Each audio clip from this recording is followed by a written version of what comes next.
ma communication porte sur l'évaluation des pressions et des effets cumulés produits par les usages de loisirs et ceux appliqués, on retourne dans le nord, là, sur le parc naturel marin des estuaires Picard et de la mer d'Opale, que je vais dénommer le parc dans la suite pour faire plus court. Ce travail a été mené en collaboration avec Nicolas Janik et Xavier Harlet du parc. Quelques mots de contexte sur l'étude.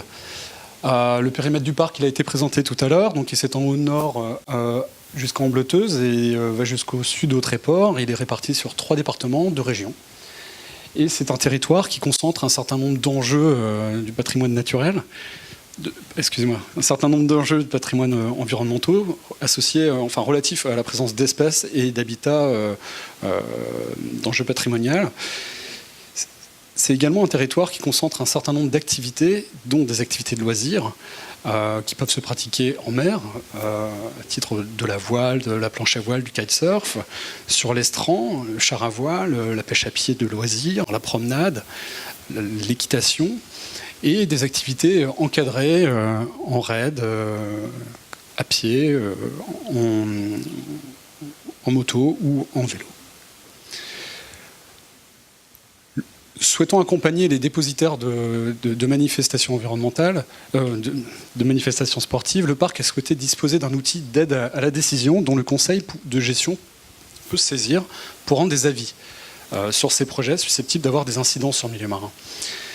Ils ont donc souhaité estimer les effets cumulés en tenant compte de la co-occurrence, c'est-à-dire dans l'espace mais dans le temps par saison, des pressions potentielles exercées par les usages de loisirs, à la fois en mer et sur l'estran, sur les composantes de l'écosystème. Quelques chiffres sur l'étude. Donc c'est une étude qui a duré 1 an et demi, presque 2 ans, et qui a permis la production de 5 rapports qui seront disponibles.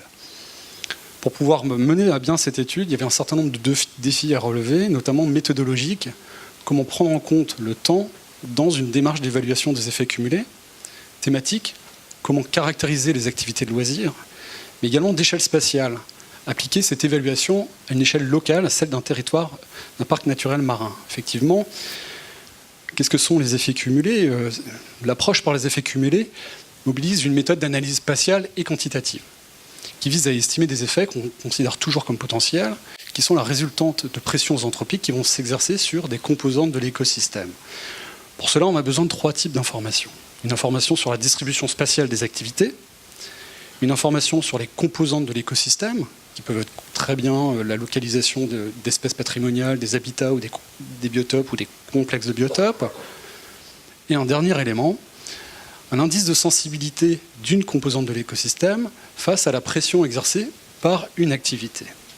Lorsque l'on croise l'ensemble de ces informations, la résultante de l'analyse permet de la production d'une carte qui identifie des zones de fort enjeu de conservation sur la coexistence de pressions qui vont s'exercer sur des écosystèmes.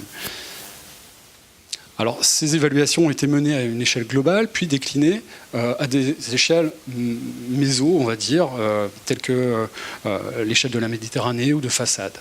Et à l'échelle d'un parc, c'est très rarement mené. Pour mener à bien l'étude, on a mis en place 3 étapes.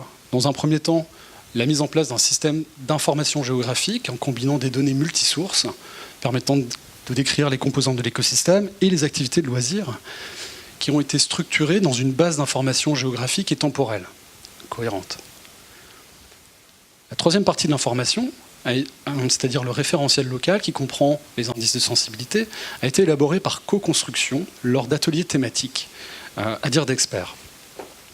Il s'agissait dans un premier temps d'identifier ce qu'on appelle les triplets activité, pression, composante. Quelle activité va générer quel type de pression sur quelle composante de l'écosystème. Et à chacun de ces triplets, d'y associer un indice de sensibilité.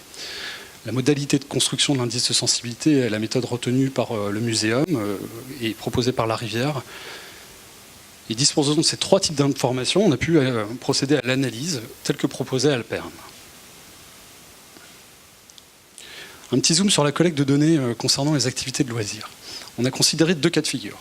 Soit les activités étaient encadrées, dans quel cas nous avons procédé à la numérisation des événements sportifs uniquement, produits ou tels qu'ils étaient déposés dans les AOT et les DA qui nous ont été fournis par les DTTM 62, 80 et 76 pour 2 années. Cela a permis de caractériser à la fois dans l'espace, le temps et en quantité 380 événements en géoréférençant une 110 cartes à peu près. Dans le second cas de figure, dans le cadre d'activités non encadrées, nous avons utilisé une base de données de comptage issue du Live Plus pêche à pied. Donc une base de données couvrant 2 ans et demi à peu près. La difficulté avec ce type de données de comptage, ça a été mentionné précédemment lors de la première session, c'est que ce sont des instantanés. Et on dispose des comptages lorsque les comptages ont été réalisés. Notre volonté, c'était d'avoir une estimation globale sur une année. Donc on a utilisé ces données. Alors oui, je le précise, donc ça a été élaboré dans le cadre du Live Plus pêche à pied, mais les comptages ne se focalisent pas uniquement sur les données de pêche à pied. Sur le territoire du parc, ils ont également compté les activités qui étaient concomitantes aux activités de pêche à pied. Donc la méthode qui a été mise en place, c'est une méthode de modélisation par apprentissage statistique ou machine learning. On a essayé d'expliquer la distribution spatio-temporelle des activités à partir de variables explicatives, au nombre de 16.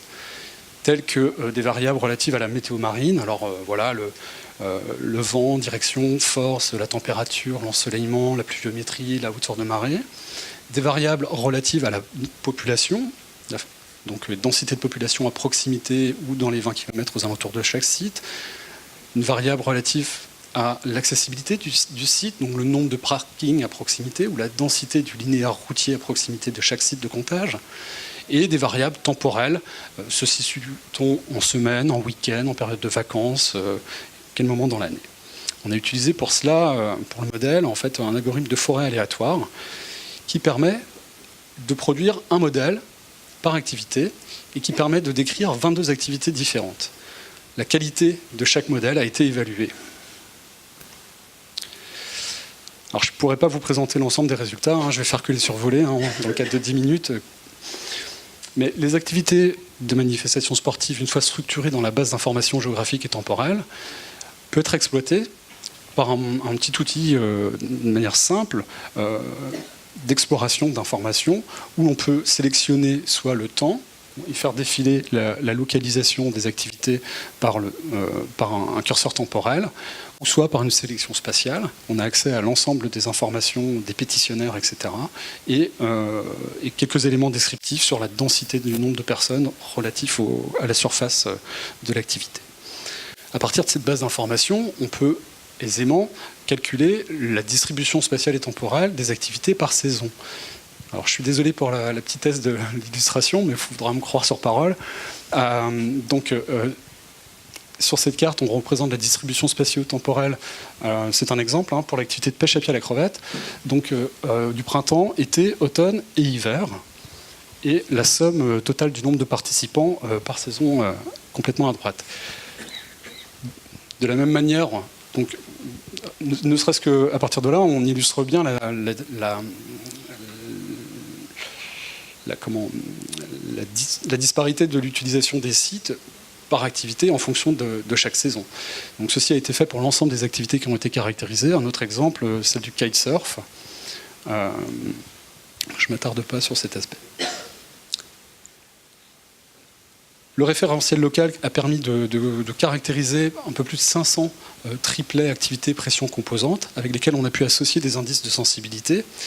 Voici un exemple donc, sur l'unique pression d'abrasion sur les habitats, où, à titre d'exemple encore, le biome pédonculé est considéré avoir une sensibilité comme haute face à la pression d'abrasion exercée par la course et la randonnée pédestre. Donc à partir de là, on a l'ensemble des informations pour produire l'indice des effets cumulés, qui peut se caractériser de cette manière, avec une cartographie où on classe les valeurs d'indice d'effets cumulés par quantile. Donc les effets cumulés se répartissent sur l'ensemble de la partie allant du nord au sud du parc, sont essentiellement situés sur le littoral, et les plus fortes valeurs se concentrent en baie de Canche, baie d'Authie et baie de Somme. On peut également évaluer quelle est l'importance des pressions au calcul global des effets cumulés.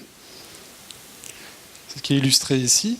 La pression de dérangement de la faune, et notamment en printemps et en été, est la pression qui est la plus constitutive de l'indice d'effets cumulés.